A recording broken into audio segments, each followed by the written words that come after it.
Hello there, welcome back to Wessex. Last time, well, we took down Cornwall in 2 individual wars, and we also took another piece of Mercia. They are slowly vanishing. We also had declared war on Northumbria and more or less destroyed their armies as it was at the end of last episode. They attacked us, got some very negative modifiers, river crossing, and their army was more or less just well, destroyed, unfortunately for them. For us, it was pretty wonderful. I think it was about time that we start adding more to these, to my retinue here. I have a cap of 1020 right now, so, well, we'll have to just keep on adding to that, I guess. Unfortunately, technology-wise, we are very far away from an upgrade here. We have a head penalty of, well, a fair percentage, but at least I do have those 800 extra men. So that's wonderful. We also learned that if France ever attacks us, they're going to need more ships. But again, the goal now will be to just consolidate Britain and most likely create England. I should probably check if I'm pretty sure I need 2 dukedoms, and I'm a little bit unsure if I can actually create it right now, if I have enough. So let's see here, Kingdom of England. I only told 2 duchy titles, and as you can see, I hope more than the jaw is necessary. So why don't we go ahead and upgrade ourselves? We just need to create Essex, unfortunately. Unfortunately, I can't create that right now, so that's a problem. I guess I'll just create Cornwall for the time being, and then we'll hand it over to someone else. I can create the Kingdom of England, so we'll just go ahead and create that. I do not need to create the Kingdom of Wales, but we are now England. Not completely red though, which is a weird color for that. We still retain our agnatic primogeniture, so that's wonderful. And, well, I get some extra troops now, thanks to the fact that we are a kingdom. So that should also be really, really useful for the future. And again, Cornwall will be handed over to this kid because I don't need the duchy itself, and he'll probably hate me for it if I keep it. And of course, I'll get myself the duchy of Essex or Middlesex or whatever it is here as time goes. And of course, now my vassals can start creating duchies of their own, which will of course be rather interesting. For now, we'll educate my son. I'll educate him myself, although I should probably go into a more diplomatic route down the line.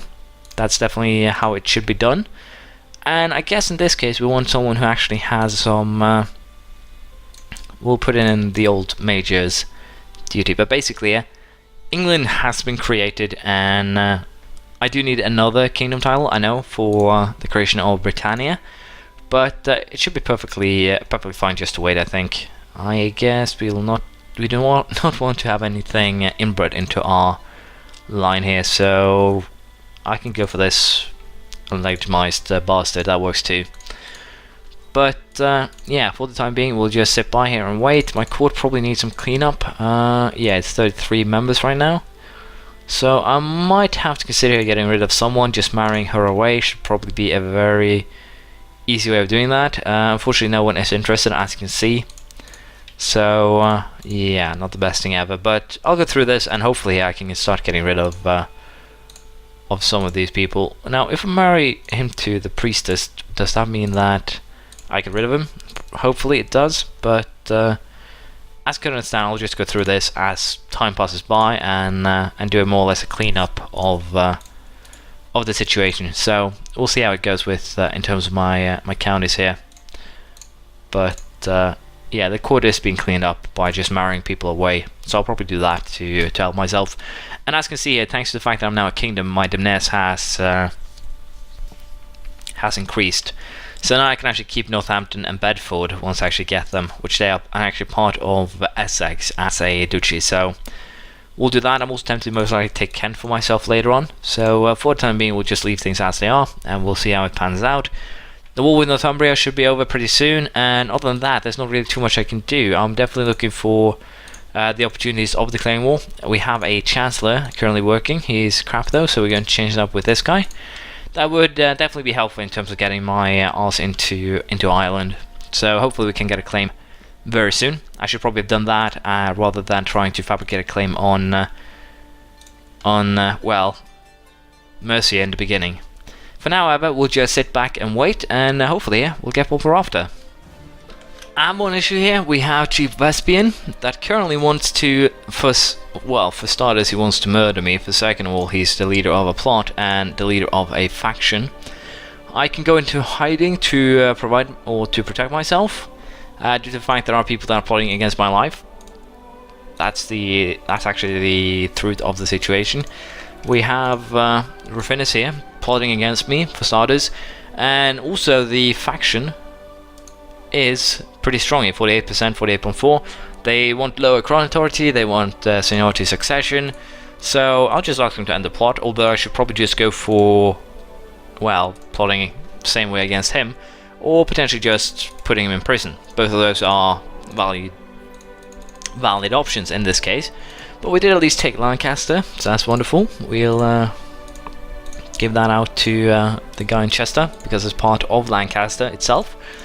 And, well, of course, we want to prepare for future wars, because that's what we do. 25, so we have a 5-year truce time, unfortunately, and again, I can't really declare war because I need to have a border. I would presume this is a border, so I should probably fabricate a claim on... Sure, I can accept that, even though we will not be sending any troops there. We'll use that, Chieftain Ulaid. Why not? It's a perfect claim, it works in our favour, so... we'll get our ass over there, and in the meantime we'll fabricate a claim up here, because again, being able to fight for more or more fronts will probably be helpful. Who are you allied with? King of Mercia. Well, that could be an issue, but I don't think so. We'll just declare war, and then we'll see how things go. Worst case scenario, I'll have to run into hiding with these guys, but it should be fine. I'll just put 2 strong people in charge of my armies, and everyone should be happy with that. And of course we'll destroy this army. It seems like the rebels here are actually doing a very good job of beating another Irishman here, so that is at least very interesting. And again, I do probably have an opportunity now to increase my retinue, should I so desire. Do I want to add more to it, or do I want to wait for it to just get that shock retinue, or potentially just get a defense retinue here? I think we'll just add some more light troops to it, again, just to get the numbers up, more so than anything. And next time we'll probably focus on getting some heavy infantry into this, but for now it's doing its job, more or less. Our enemy has died, the war's ended, so luckily enough that was the war that we wanted to end early, if you will, so that's good. The usurper is apparently someone I will have to fight, and he seems to be allied with basically everything, well, everything and everyone, so that could be an issue, but not something I would be too concerned about. And I got another child here, so again we are starting to get people that I can actually use, which is wonderful. But for now we're moving our troops to Ireland, because we are going to be waging a lot of wars in Ireland for, of course, the provinces there. And we'll return and fight Mercia soon enough, I guess. There's not really much else to do, to be perfectly frank. They do have a reasonably sized army here, but I wouldn't be worried. Britannicus died at 17 years old. What the hell is it with my family dying before they even get anything done? But on a positive side now, I can actually split the area here in 2 now. For instance, Leicester, Warwick and Worcester. I can give this to one of them. Yeah, I'll give that to one of them. The top of the list, Probus, will be getting Mercia. And Warwick and Worcester. Probus is no longer a character of special interest because he do now have land. Romanus, heir to the county of Chester. Okay, so these guys actually do have well, a weird succession, if you will. They're all of the same father though, so let's see if I can actually find someone else. I'll just find someone else to hand line over to. It shouldn't be an issue per se. Prince of England, my son, perfect actually. Could definitely work. Should probably be higher up on the list of people I should give land to. I'll just... Oh, it was just those 3. I thought it was this entire area. But apparently this guy has been nabbing land because he's not supposed to have this as well. Did he inherit that from... Yeah, he's not supposed to have this. What happened? I really want to... I'm tempted just to kill him because he's kind of dangerous. He's getting power, he has a lot of land. He could potentially become a major concern. So that is kind of why I'm careful of him right now. But there we go, we did take Ulster. Fairly easy here. How did you stay in charge? Alright, I had a claim to the tribe of Ulster, not anything else, which is kind of annoying. But we'll declare on this guy, we'll take our Iala, or however you pronounce that. And again, yeah, I'll see if I can figure out someone to give Ireland to. I'll probably give the entirety of Ireland to my son here, kingdom and all, because it will just be easier. But for the time being, I'll just wait and we'll see how this pans out. Religion-wise, we still only have the capital turned. Where's my... Of course, the Diviner isn't really doing anything, so that's why. There we go. Diviner, get to work. But for now, I'll sit back here. I don't think we'll have any battles, and I rule in Kingdom of England. It's just easier that way. And we'll fight these guys probably next, rather than, again, going off these smaller rulers. It should be perfectly alright. So I'll just sit back and we'll see what happens here. Well, I just made a horrible choice in sending a smaller army in to deal with my problems here, and as you can see, we actually end up in a very, very awkward situation. That's a rather big army, let's just be honest. Luckily enough, I did not lose any part of my retinue, but even so, that's not good. That's a fairly strong army. It was basically due to the fact that the revolt ended as soon as I was, well, getting into battle here. And, well, it just caught me off guard more so than anything else. So for now, we'll just keep on sieging this, and we'll be careful. We'll probably have to challenge this army sooner rather than later. But as you can see, this army can grow a fair amount, so sieging is probably the best choice. Just sit back, siege, allow the army to hopefully grow more so than anything else, and that should probably work. I'm a little bit unsure if we actually want to leave and then siege sometime later, but for now it's just they're just standing there, so it should be fine.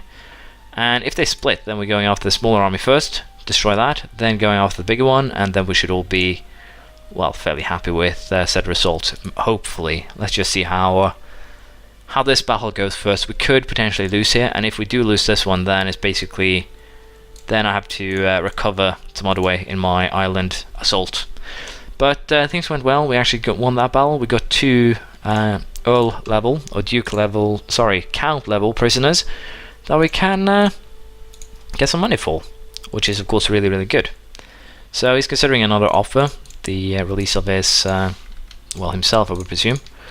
So again here we do have a lot of potential prisoners, and unfortunately they can't pay for it now, so she'll have to stay.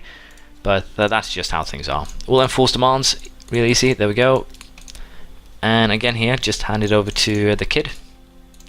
Shouldn't be an issue at all. And I think I'll just conquer Ireland while I'm at it. It's just easier that way. There's an army here of... Fergal will not pay for Fergal because Fergal no longer has any land. That makes sense, I guess, but who cares? There we go, first siege over with, fairly easily. Got some bit of money. So yeah, again, I'm making money from this more so than anything else. Pregnant concubine. Everything is turning up backs right now. Chief Westbin of Kent, what are you doing?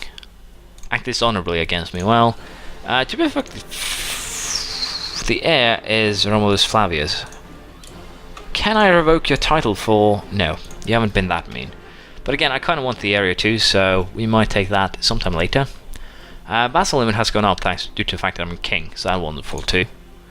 Again, now we'll just siege this, and I'll be back to you once the siege is over. Then we'll continue with Ireland. Then we can mess around with Mercia and Northumbria. It's basically just securing the lands before they, well, become another, well, Mercia and Northumbria. So it's just for the sake of making things easier. And again, I should probably find someone in the line here that I can use to my advantage. You're probably perfect. Yeah, no land whatsoever can definitely be used. So again, I think I'm going to just split Ireland in two, Connacht and Ulster, and these 3 duchies here, and I'll make one of them king or something like that. It's just easier on in terms of, well, keeping everything under control. So we'll just, as I said, I'll just continue and we'll see how this goes.